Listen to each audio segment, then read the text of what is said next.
In those days, the crest was in service to the shade, protectors of Heartvale. Joining the crest carries two requirements: swearing the oath of service and recording a name in the annals. I carry with me the books of annals going back to the founding, and in them are the names of all who have taken the oath, all who have served. From the beginning, the crest was a calling for some, and for others an escape. I hold no illusion, as analysts before me did not, that the names recorded in these books are true. It has become a time-honored tradition for those who join the crest to provide a false name. Even I was not always called Saga. This is especially true for our mages, whose names hold power and sway over them. I have read many texts on the nature of true names, though I do not fully understand how speaking a person's name grants power to the speaker. I do not need to understand, for I have seen how closely our mages guard their names. Even as I write this, I sit beside our lieutenant and chief sorceress. Her name is also written in these annals, Lethalia, but that is not her true name. I wonder, as I watch her lie in a sleepless slumber, if one were to know her true name and speak it, would she return to us?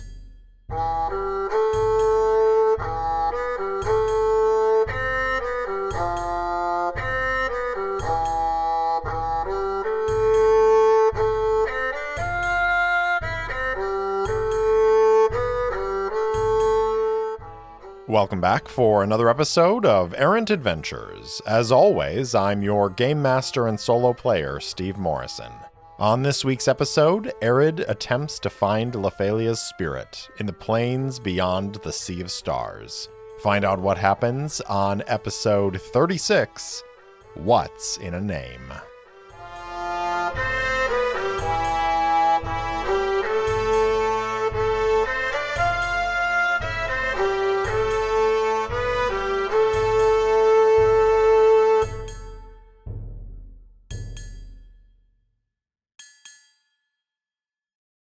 Last time, Ben, Arid, and Orchid had returned to Veilwater and discovered the surviving members of the crest who were there, including the Lieutenant and Master Sergeant Irongull, in the bowels of the Griffin and Moon, an inn close to the docks in Veilwater. They found them close to this strange artifact which had apparently detonated at some point previously and had killed everyone in the immediate vicinity and caused those a little bit further out in the town to fall unconscious.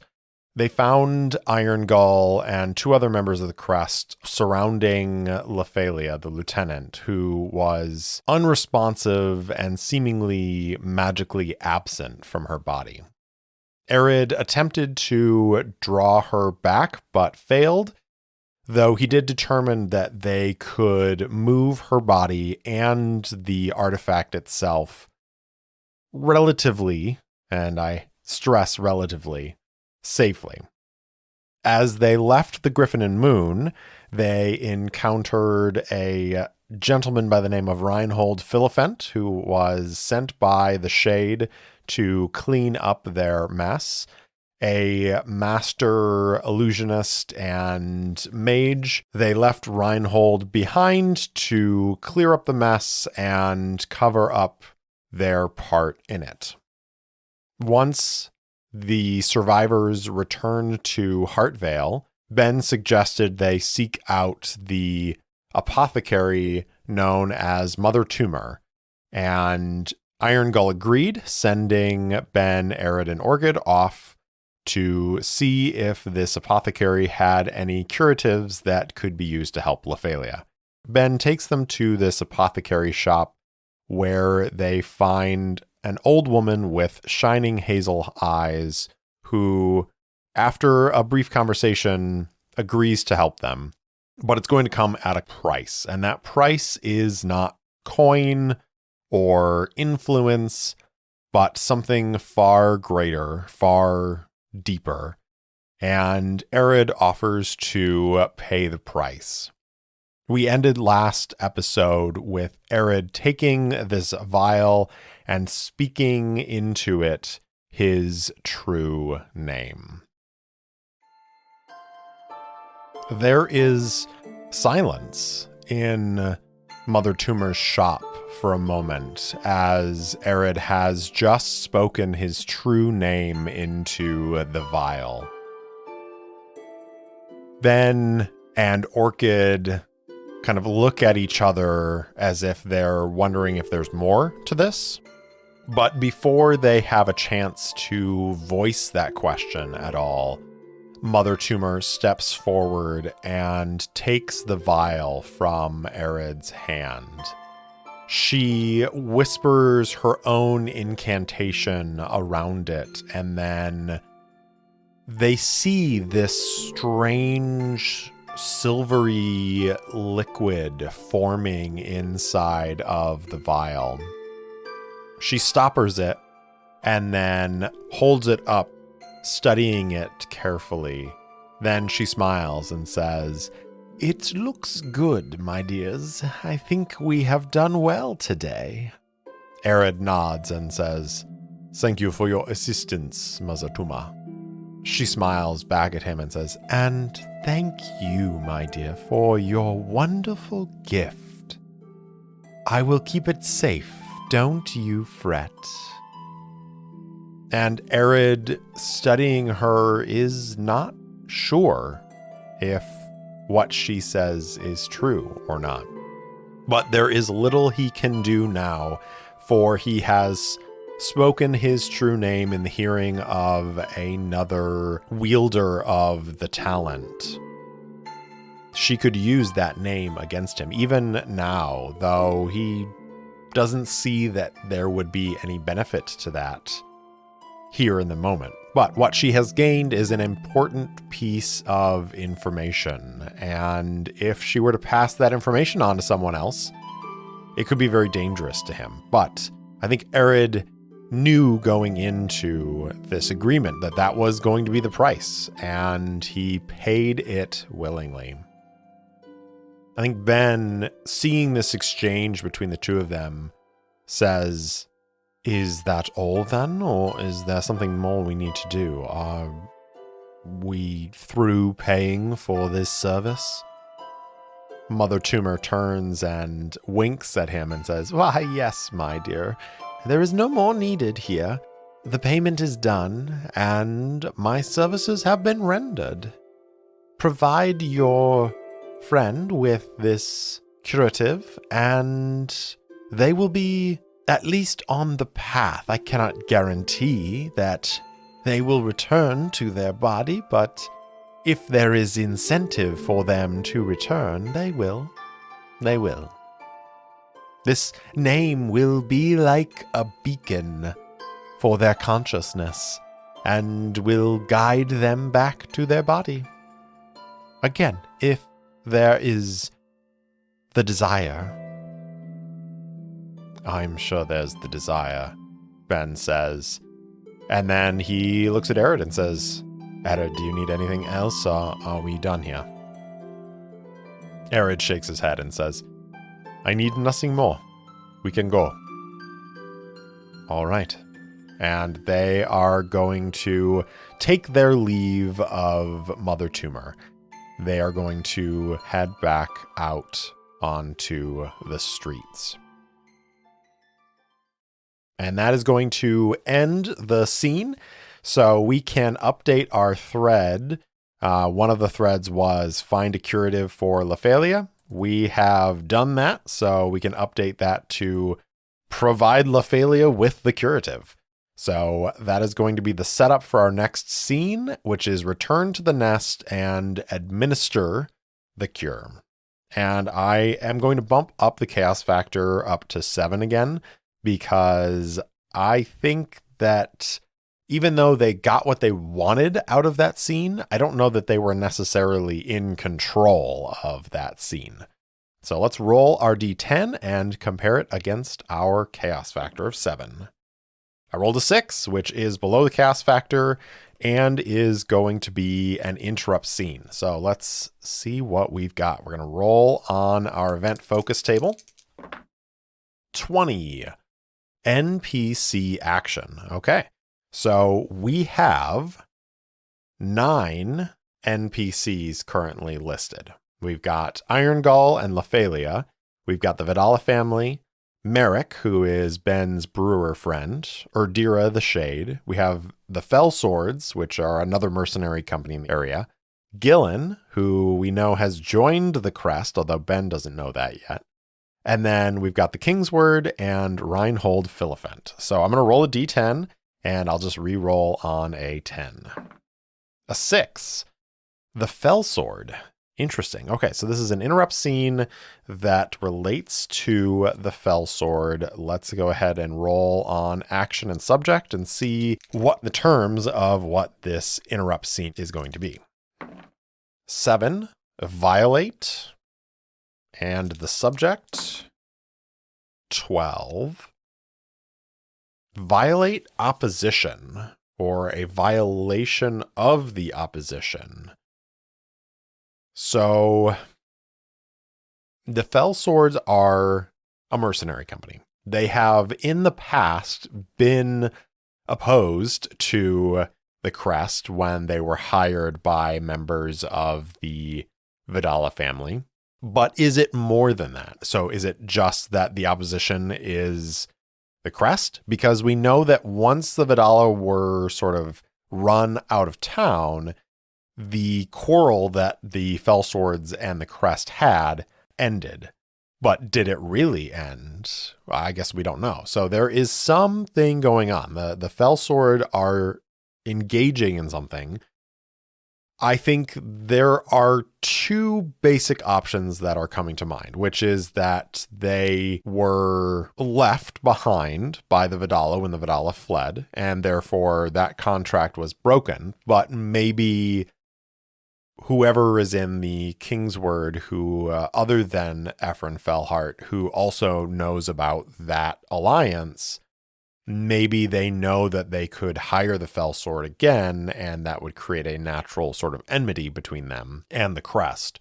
Or there is something that the Fell Sword are doing to strike back against either the Vidala or the Kingsword. Because we don't actually know for sure that the Vidala were the ones who directly hired the Fell Swords. It could have been Ephraim Fellheart and the Kingsword who paid the bill, and the Vidala were just acting as leadership for the Fell Sword. So why don't we ask the fate chart? Because they are going to violate some sort of opposition. I think the opposition here is going to be the Crest, or it's going to be the Kingsword. So let's go ahead and say, is the Fell Sword opposed to the Crest? And if that is the case, I think it is unlikely. I think it's unlikely. So here we go. 92, which is actually an exceptional no. Okay, so if the Crest are exceptionally not the opposition to the Fell Swords, then I think that probably indicates to us that the Fell Swords are on the Crest side.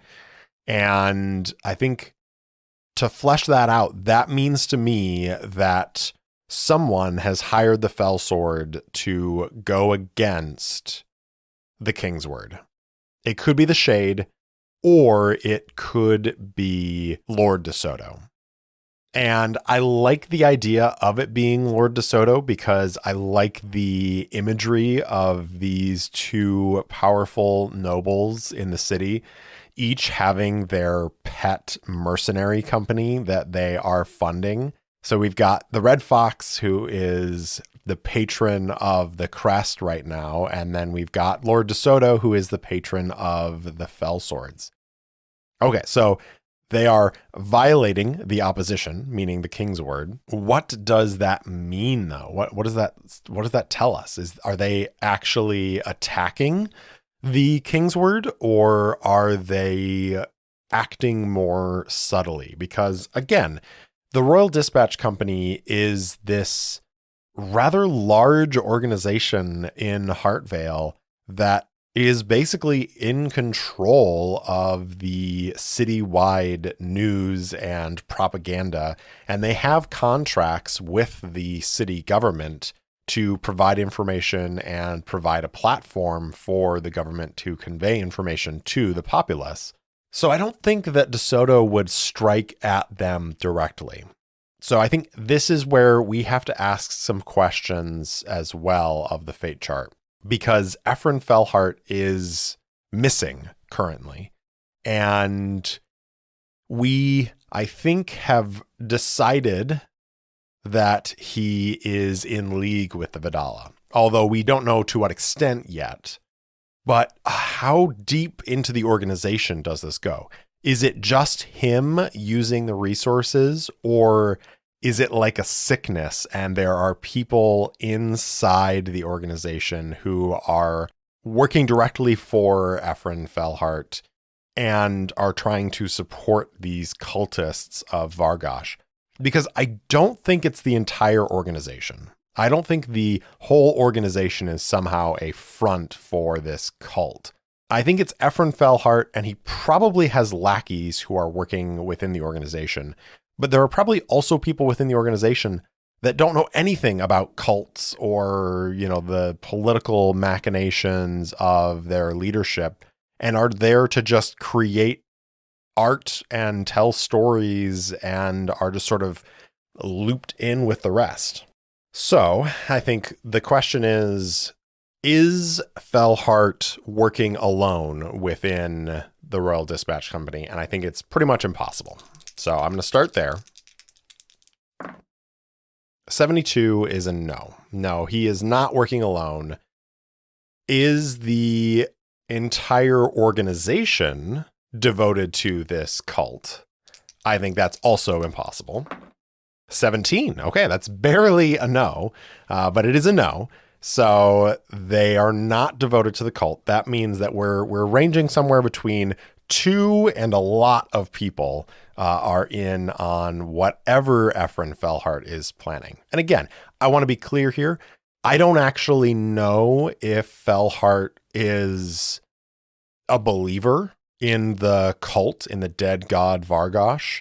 Potentially, he is just using them for some other aims of his own, and he has other people working for him. We know that there's Gimbal, so I think we should ask, is it a small group of supporters inside? And I think that is likely.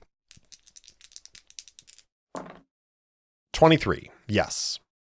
Okay, so there is a small group of supporters within the Royal Dispatch Company who are working for Ephraim Fellheart to support the cult of Vargosh, and we don't yet know why they're doing that.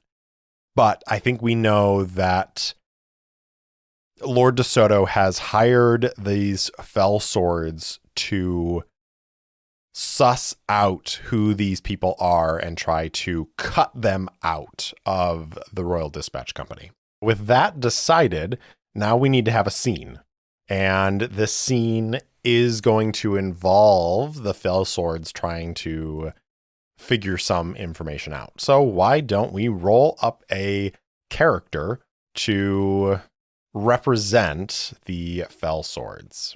So as is often my wont, I will roll a d6, and 1 to 3 will be female name, and 4 to 6 will be male name.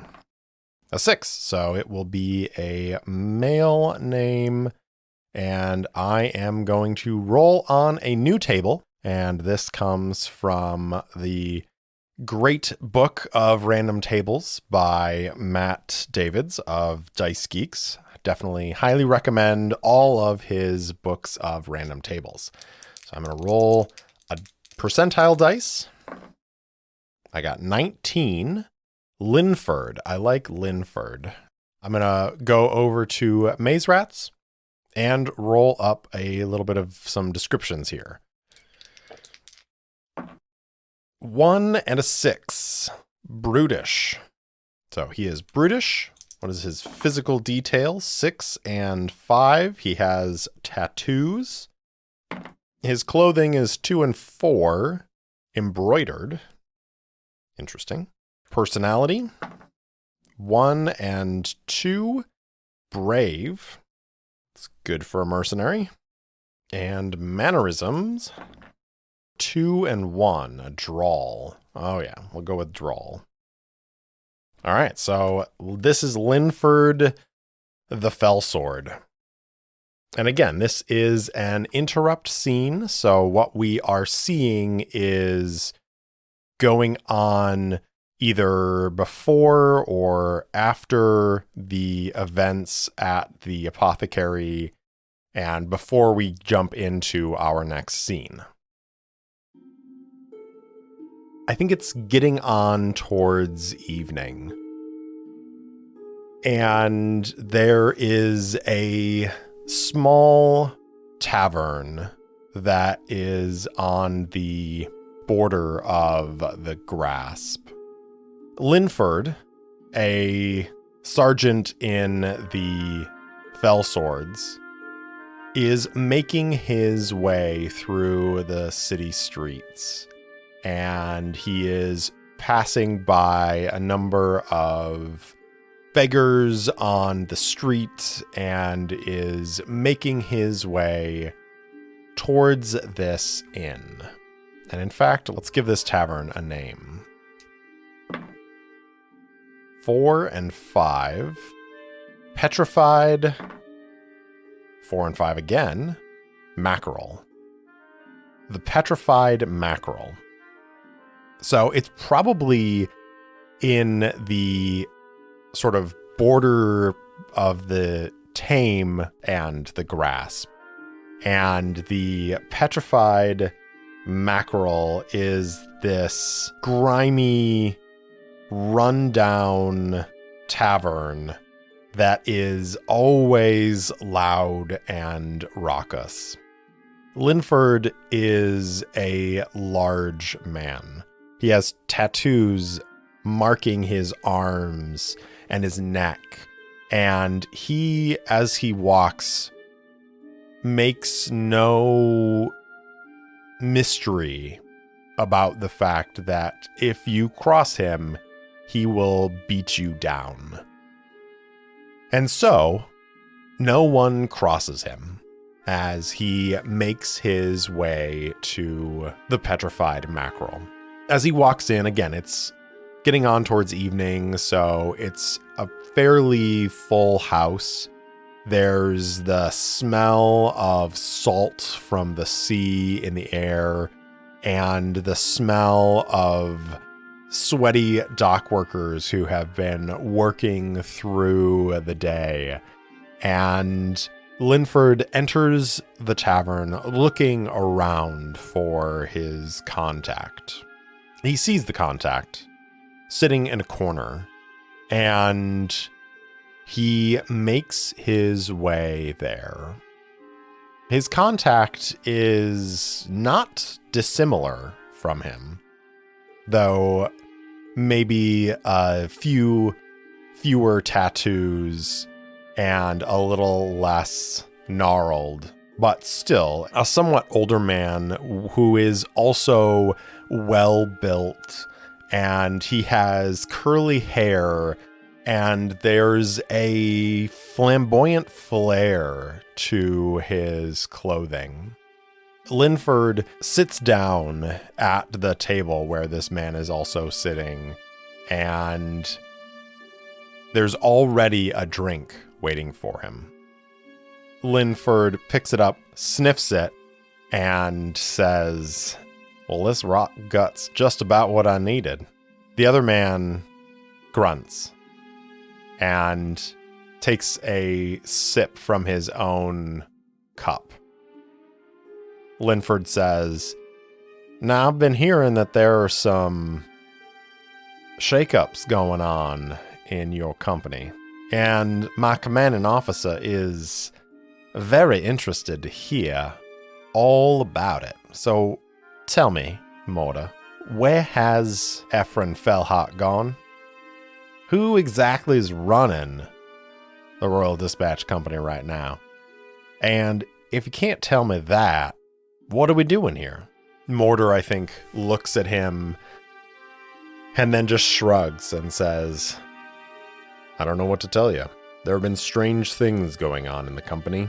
Fellhart's been making some odd business decisions of late. But who might argue? I'm just a sergeant, just like you. Just sending my men here and there and making sure the work gets done." "Right." Linford leans back. "Getting that work done. All those pretty words gotta get lined up. Somebody's gotta say them. You're the man that picks who says them, and when, and why. So let me ask you again, who's putting the words in your mouth, Mortar? What's going on in there?" Mortar says, "I don't know, Lynn. That's why I asked to meet. Fellhart's been gone for the last couple days. I think he's either in hiding or somebody got to him, and it bothers me that I don't know who. You see, I heard some rumors lately that some Shade operatives have been sniffing around. Then all of a sudden, they weren't around anymore. But neither was Fellhart. Now, you don't think that my company is opposed to the Shade, do you? That would be suicide, right?" Linford looks at him and then looks around the crowded room, leans forward a little bit and says, "Now, the things I've heard about the Shade certainly would indicate that that would be suicide. Besides, I hear that they have their own shiny mercenary company that they're working with." "The Crest," Mortar says. Linford nods. "At least that's what I've heard. Can't rightly speak to it myself. We've crossed them a few times, but, well, I wouldn't say that we came out ahead, but we certainly didn't lose our heads, as I've heard some have. But if you're telling me you don't know what's going on inside your own organization, I've got to say, I'm disappointed. I thought you were all about communication." Mortar smirks and says, "Communication, yes. Communicating the things that we want others to know and hear. Not necessarily the truth. Listen, I don't know who to trust at the Kingsword right now. And that concerns me, because I spent 20 years in the Heartvale Navy learning who I could trust and who I couldn't trust. I thought I had a pretty good read on everybody around me at the Kingsword, but with the way that things are going, I don't want to stick my neck out for somebody who's just going to turn me over and stab me in the back. That's why I sent the note to you. You and I have done a lot of things, Lynn. I need some help. I need someone to watch my back. And we're in a bit of a hiring phase right now. So I could bring on board a few people. If they're trusted people, if they're your people, then I can put them in place, and if there is something going on in my organization, something that would put the city in danger, then maybe we can help stop it." Linford considers this for a moment and then says, "Well, you know I want to help you. I really do. And so I'm gonna. I've got some people in mind, some folks that are good with words. I'll send them to you. And then you can keep me in the loop as well." Mortar nods. The two men go back to their drinks, and we pull out of the inn. All right, so There is something going on at the Royal Dispatch Company, and there are people who don't like where things are headed, and it seems like the Fellsword at least are getting some sort of in for that. We'll see if that comes up in the future, and in what way that might work out. In the meantime, Ben, Arid, and Orchid return to the Crow's Nest with this curative. They arrive, and the nest is a bustle, with Crest hurrying around, making preparations. As they enter, Ben looks around and says, I wonder what everyone's doing. Are we leaving the city? Arid kind of shrugs a little bit and says, It could be. Who knows what has been going on since we were away? We may have been forced out, or perhaps the captain thinks that would be the best place for us to go. I will be sad to miss Hartwell, but I cannot say that I would not prefer to be on the move once again. Behind them, Orchid says, I don't know about you, but I'd rather not be running away from anything. I'd rather be running towards something. Preferably some cultists I can bury my axe into. Yes, well spoken, Orchid. That is what I would like as well. There have been too many questions, and we have been on the defensive for too long. These artifacts are dangerous.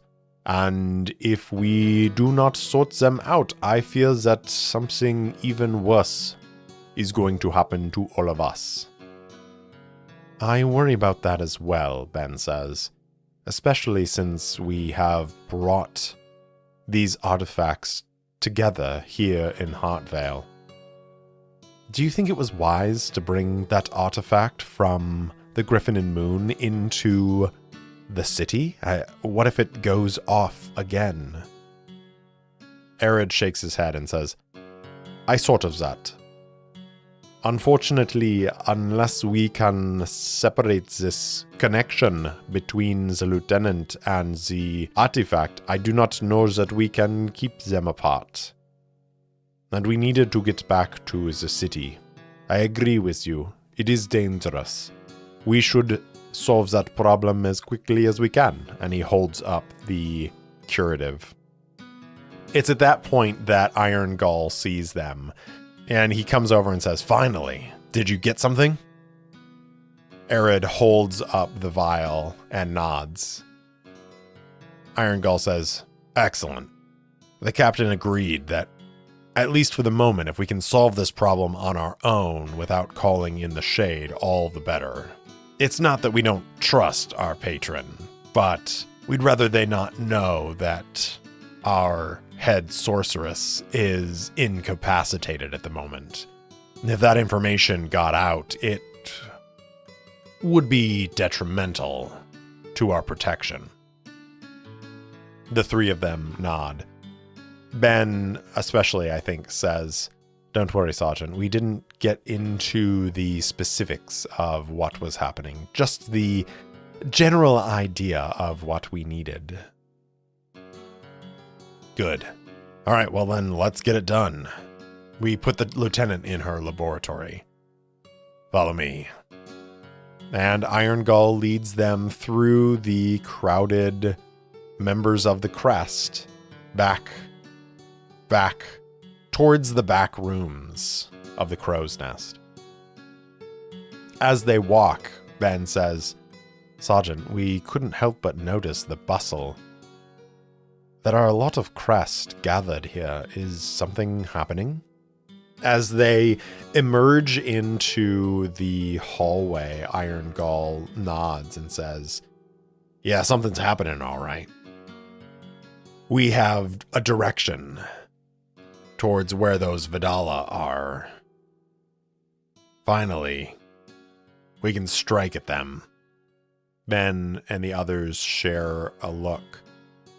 And then Arid says, where have they been hiding? Iron Gull says, sounds like Davinar.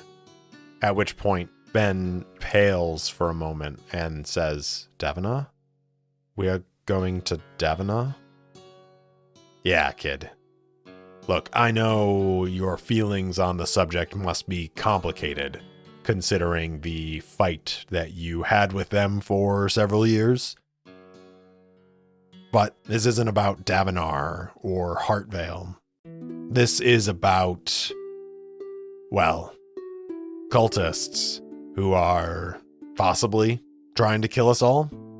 Probably trying to kill us all. This is about the Crest completing its contracts. We have a contract now to put an end to their threat once and for all. We'll be leaving soon.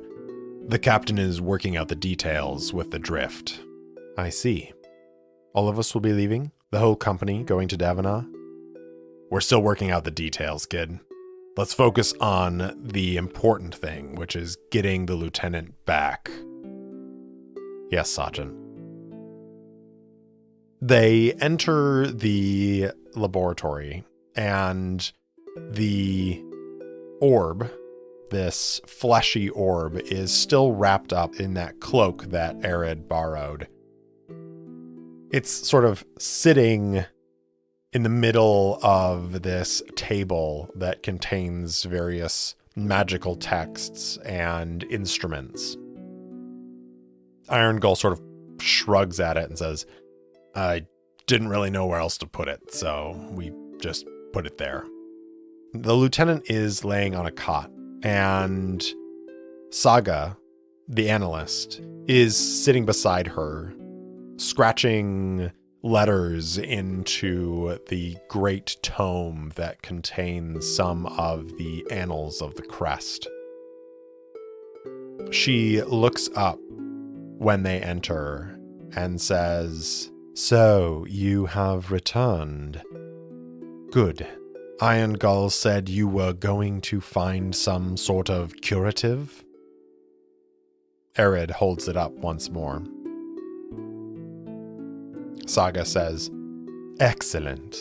I should like to hear the story of how you acquired it when we have a moment. And the mage nods again. He says, This will help her return to us, but I do not know that it will be an easy process. We must prepare for a challenging endeavor. Saga nods and stands and steps aside and says, Well, mage, we are at your disposal. What do you need from us? Candles. Many, many candles.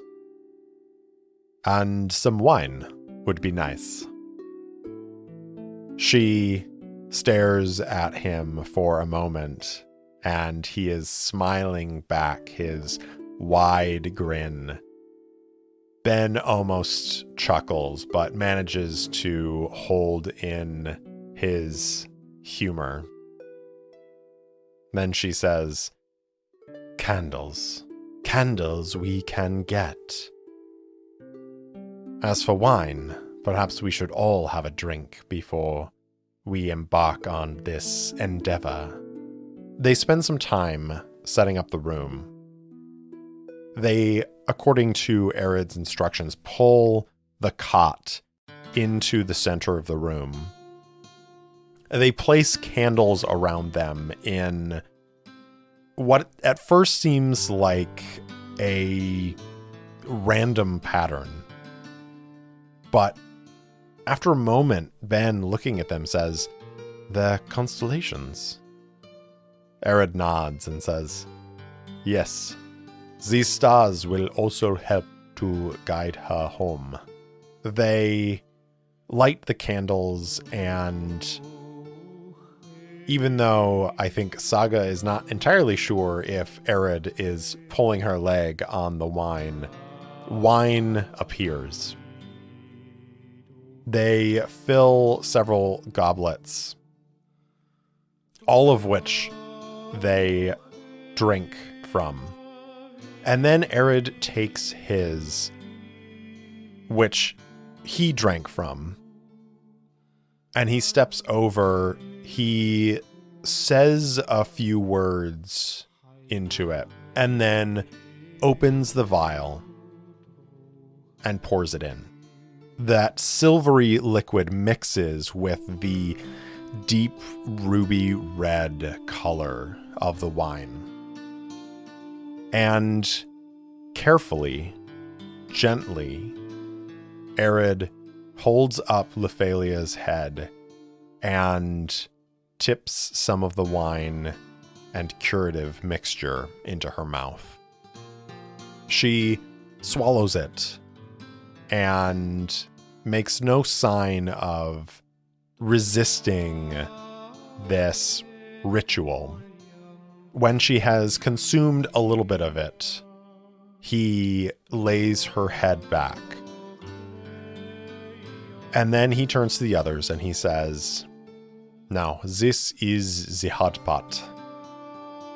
You see, her spirit is wandering the many worlds that are out there. And because of that, she has lost her way home. I think it is perhaps the artifact that is keeping her from returning home. It was the thing that cast her out into the outer worlds in the first place. This tonic will help guide her back, but one guide is not enough. Hence the candles. 2 guides are good, but truly 3 are better." And he drinks from the cup again, sets it down, and then settles in beside her cot. He closes his eyes and he says, "And now I must go and see if I can find our lieutenant. Do not disturb us, despite what you may see." And he begins to chant. I think it's time to harness the unspeakable power. So once again, this is going to be rolling 2d6 plus arcane, and Arid's arcane is 2. But I am going to give him a +1 because of this curative that they acquired. So that is going to give him 3 on this, 2d6 plus 3. That is an 8 on the dice, plus 3 is an 11. So when you try to harness the unspeakable power to achieve an aim, roll plus arcane. On a hit, you may change the world in some minor but tangible way. And I successfully got above a 10, so there is no hold against Arid, so he is able to succeed.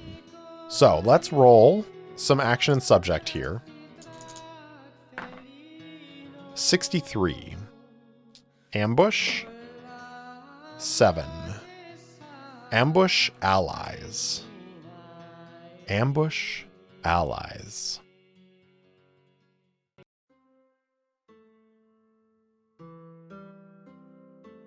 Arid closes his eyes and focuses on the flavor of the wine and the mixture of herbs that were in the curative.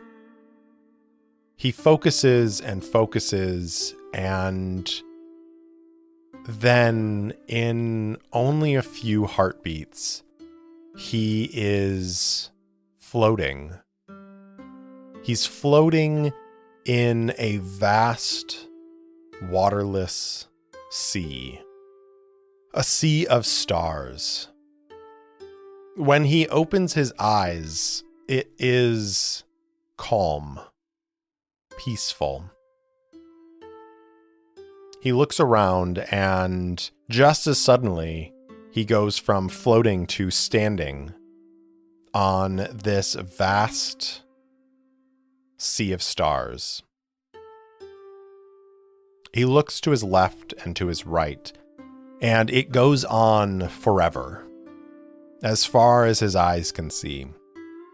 There isn't anything close to him, but he focuses again on that flavor. And strangely, he feels an urge to walk. So he does. He walks. He walks across the top of this vast sea of stars. He doesn't really know what direction he's walking in. There really aren't any cardinal directions here. But it doesn't matter. He just keeps walking because he knows that he is walking in the right direction. Time doesn't pass in the same way in this place. So he walks. And as he walks, he gets the sense that there is a light ahead. A light that he's walking towards, and he keeps walking. It's a long time. And it's only a moment, a heartbeat, until he's standing before this ring of amethysts. The sea of stars has risen up and filled this arch, making it look like a doorway. Arid pauses for a moment, looking at it and wondering. But yes, that sense, that pull, indicates that he should step through. So he does. He steps through into a world unlike any he has seen before. It's night. The deepest night. It is midnight. He is standing in a forest, and he can sense, he can hear a soft breeze rustling the trees around him. It is dark, and yet there is light shining from a full moon, and he looks up through the canopy of trees and he sees it shining down on him. He sees them shining down on him. There are three full moons shining down in this dark place. And still he feels the pull. So he walks. It's harder than on the Sea of Stars because this place is physical. And though he knows that his body is still back in the crow's nest, back in Heartvale, the trees and the ground around him feel real. They feel physical. And so he trips over roots and branches. He gets snagged in thickets. But he walks on until he reaches a clearing. And in that clearing is a figure. That figure has their back turned to him. But when he emerges into this clearing, there's a change in the air. Like the figure is suddenly aware of his presence. And a voice says, "What are you doing here?" Arid says, "I have come to find you, to bring you back." Bring me back? But why? where would you bring me back to? For I am home. I am home. And in the light of those 3 full moons, the figure turns. And for the first time, Arid sees Lephalia, who by some is called Balewind. And what he sees is not the human face of the woman who has been the chief sorceress of the Crest for years upon years. No, what he sees are the sharp, angular features of a dark fae. Her pale skin, her long tapered ears, the eyes that are pitch black and seem as though they could see into his soul. He stares, and she says, but I do know you. I sense the familiarity between us. I see it in your face as well. I hear it on the wind. The steps of your passage have shaken the roots of midnight. Who are you?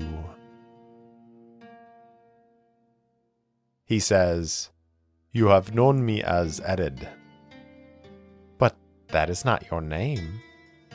It is the name that I have been known by for many years. It is not the name that bore you here. No, it is not. But that is all right. What matters is that I found you, and I am going to bring you back now. Bring me back? Ah, yes, to the place where we know each other. Did you know me in this form? Arid shakes his head and says, no, when I know you, you appear as I do, mortal. But this is the real midnight. It is a wonder. I did not know there were 3 moons. 1 for each. For midnight, for dusk, and for dawn. 1 for each of us. Arid hears what she's saying and knows some lore of the Fae. But that's not his purpose here. He's not here to learn about the Fae. He's here to bring Lephalia back. And so he steps forward and extends a hand and says, please, Lephalia, return with me. We have need of your many skills in Hartvale. At that name, her head snaps up and she says, Hartvale, yes.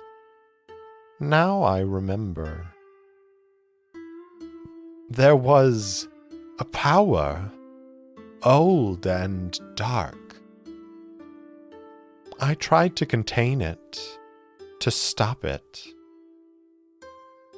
That you are here now tells me I failed. You were able to protect yourself and some of our company. That is something. And perhaps with my help, and perhaps others, we will be able to put these artifacts to rest. Please, return with me. she looks around and says, I have missed my home. But yes, I can sense that what you say is true, and I am needed elsewhere. Elsewhere. But here. Very well, I will return. And she stands, though she has not yet taken his hand. Those opaque eyes stare into his, and she says, I am not known there. Not as this, and she points to her form. Arid shakes his head. She says, let us keep it that way. A little secret between friends. Arid nods and says, I will tell no one. I swear it. Good, she says. I'm glad to hear that. And then she calls him by a name. His name. And he looks back at her and nods, understanding the implication. You have nothing to fear from me, Lieutenant. I only want to serve the crest. Lephalia nods and says, very well. Let us return. She takes one last look around and says something in a language that Arid can only assume is Fae. And then she reaches out and takes his hand. It's like being pulled from deep beneath the water. There's a pressure around them that has built up, and they both feel it as the ground around them melts away, and they pass through that sea of stars once again. And then, like being pulled from deep underwater, Arid feels his lungs burning as he wants to breathe, as he wants to take a deep breath of sweet air.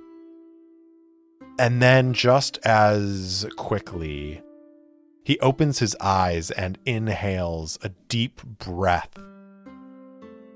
He smells the smoke from the candles, the smell of this small laboratory in the crow's nest.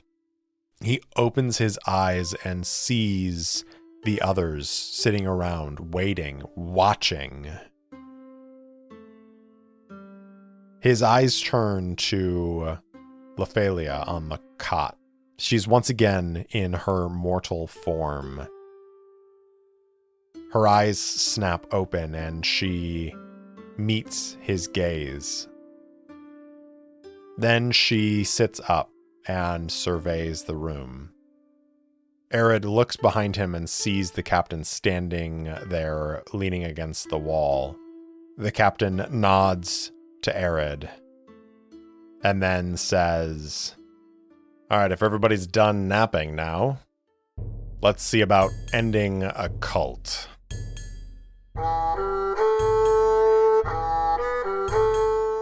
Thanks for listening to Errant Adventures, and thank you so much to Syrinscape for the lovely ambient sounds and music throughout the episode. If you enjoyed the show, please tell anyone and everyone in your life about it. And if you want to support the show directly, leave me a review or buy me a coffee at coffee.com/errantadventures. That's ko-fi.com/errantadventures.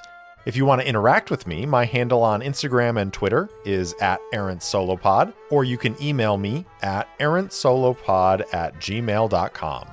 I also post short fiction and campaign-related materials on my website, errantadventurespod.com. Thanks again for listening, and I'll see you next time.